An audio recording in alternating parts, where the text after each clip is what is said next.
वैराग्य क्या है? राग और वैराग्य दो चीजें हैं। वैसे तीन है भक्ति मार्ग में, एक अनुराग और भी है। राग, वैराग्य, अनुराग। संसार में जो अट्रैक्शन है हमारा, संसार में हमारा जो आकर्षण है,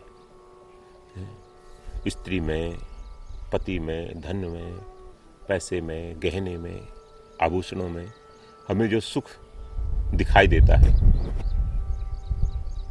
वहां हमारी कल्पना होती है कि इसमें सुख मिलेगा, ये वहम होता है। इसी को राग कहा संतों ने। क्यों संसार में आकर्षण क्यों होता है? बोले संसार को का स्वरूप हमने समझा नहीं, हमसे अलग माना है संसार को। हमने संसार को सुखदायी माना है। ये अज्ञान है। रागो लिंगम अबोधस्य, अज्ञानता का चिन्ह है, अज्ञानता की पहचान है। राग आसक्ति होती है तो यही अज्ञान है।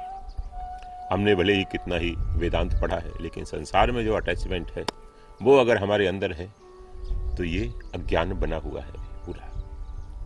रागो लिंगम अबोधस्य।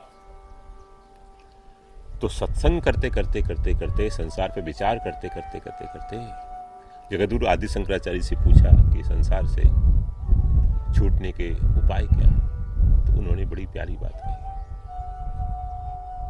सत्संग तेरे दान विचार तोसा, सत्संग दान विचार संतोष। सत्संग दान विचार संतोष, इससे संसार का राग हटेगा। सत्संग करें, खूब महापुरुषों का संग करें। जो जीवन मुक्त हैं ऐसे महापुरुषों का संग करें। वो प्रत्यक्ष ना मिले उनके साहित्य के द्वारा। देखो महापुरुष कभी अप्रत्यक्ष नहीं होते। हम आज स्वामी रामकृष्ण परमहंस का चिंतन करें, उनसे प्रेम से संबंध जोड़ें भाव दशा में, तो संबंध होता है उनसे, उनकी बात हमारे अंदर आती। स्वामी राम सुखदास जी महाराज जी से, कोई भी अच्छे महापुरुष हैं आपकी दृष्टि में, आदि शंकराचार्य जी,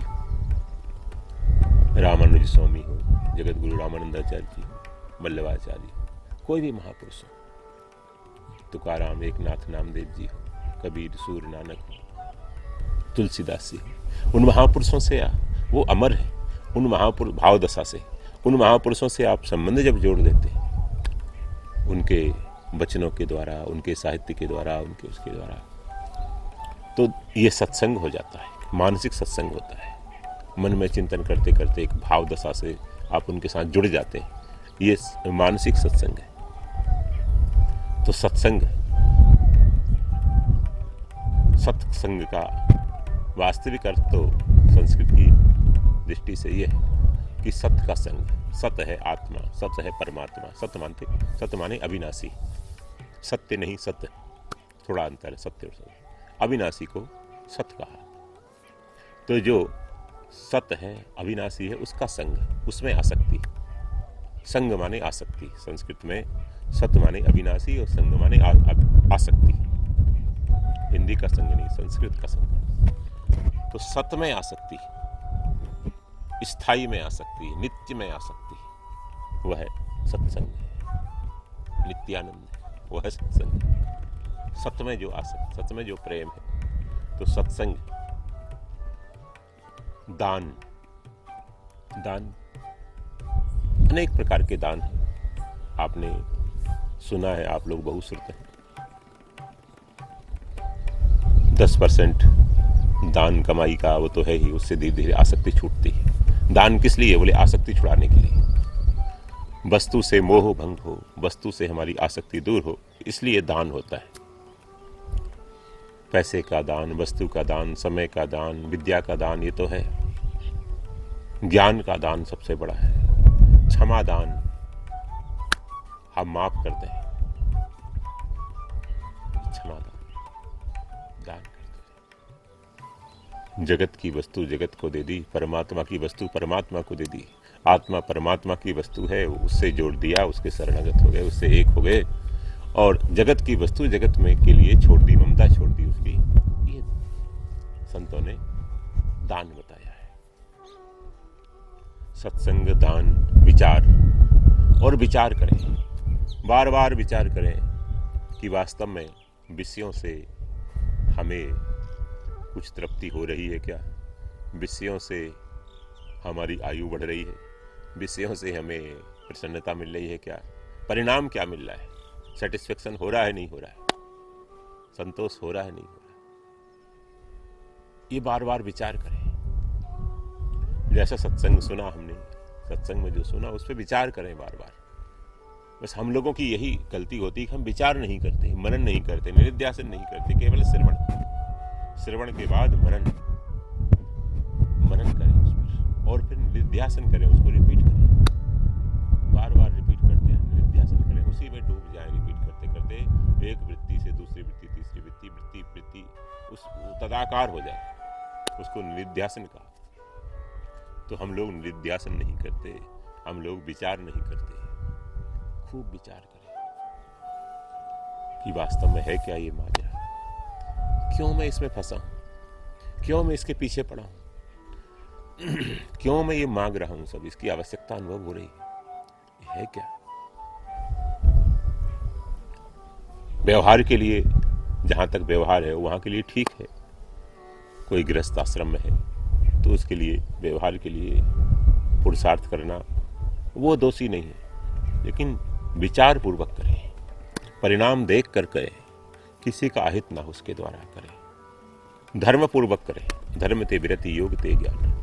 तो सत्संगति, दान, विचार और संतोष बस एक क्राइटेरिया है कि इतना मेरे को निर्वाह के लिए चाहिए। एक लिमिट बना दी, इतना चाहिए मेरे निर्वाह के लिए, 5,000, 10,000, 20,000, इतना निर्वाह के लिए चाहिए बस। बहुत ज्यादा नहीं दौड़ना, आप बहुत ज्यादा नहीं। पैसे कमाने की मशीन नहीं है, धन कमाने की मशीन नहीं है, जमीन प्लाट खरीदने की मशीन नहीं, मकान बनाने की मशीन नहीं है। हमें आत्मकल्याण करना है, हमें आनंद प्राप्त करना है, टेंशन फ्री होना है।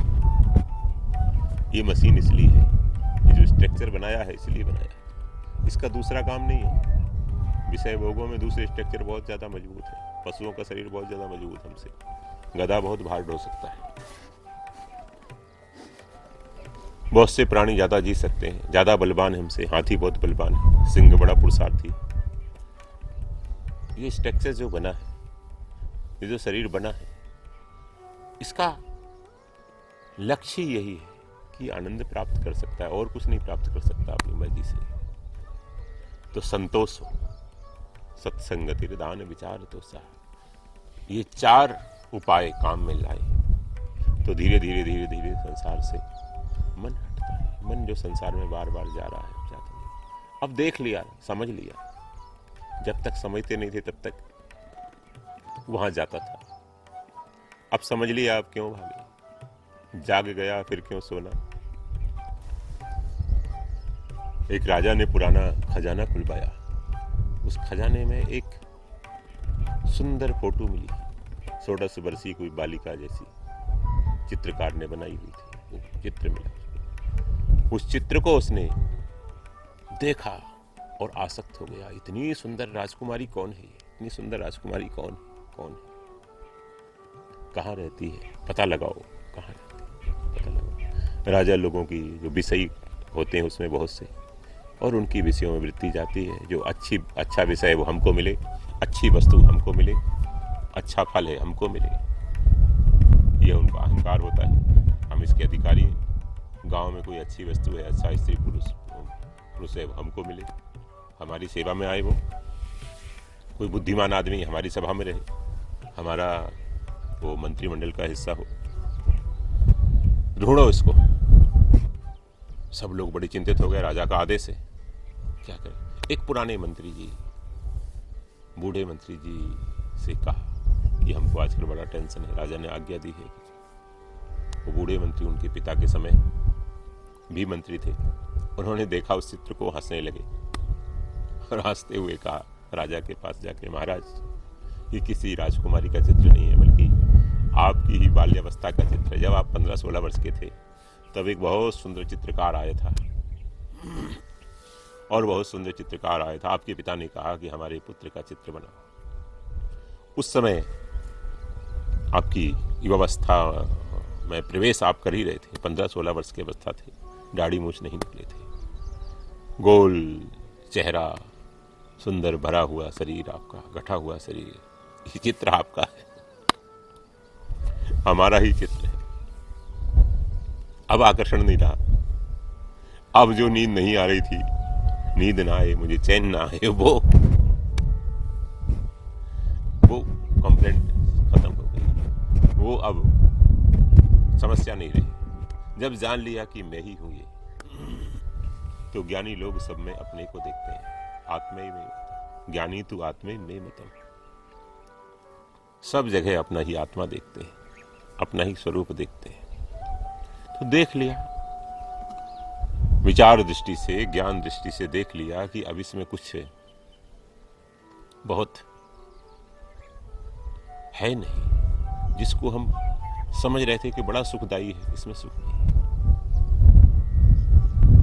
काशी में गंगा जी के घाट पर एक महात्मा स्नान कर रहे थे, बड़ी बड़ी उनकी जटाएं थी, सायंकाल हो गया था, सूर्य भगवान वर्ग दे रहे थे पश्चिम की तरफ, सूर्य भगवान की। पीछे एक विषयी आदमी आया, उसने वो बड़े बड़े बाल देखे महात्मा के, धोती पहने हुए महात्मा को देखा, अंधेरे में उसने समझा कोई स्त्री है अर्धनग्न अवस्था में, गंगा स्नान करके खड़ी है। वो देखता रहा, जब इस तरफ मुखातिब हो तो मैं उससे कुछ बात करूं, उसको कुछ बोलूं अपनी भावना। कितने सुंदर बाल हैं, कितना सुंदर गौर वर्ण है, ये स्त्री। मन आकर्षक हो गया उसको, असंस्कृत मन कहीं भी आकर्षित हो जाता है।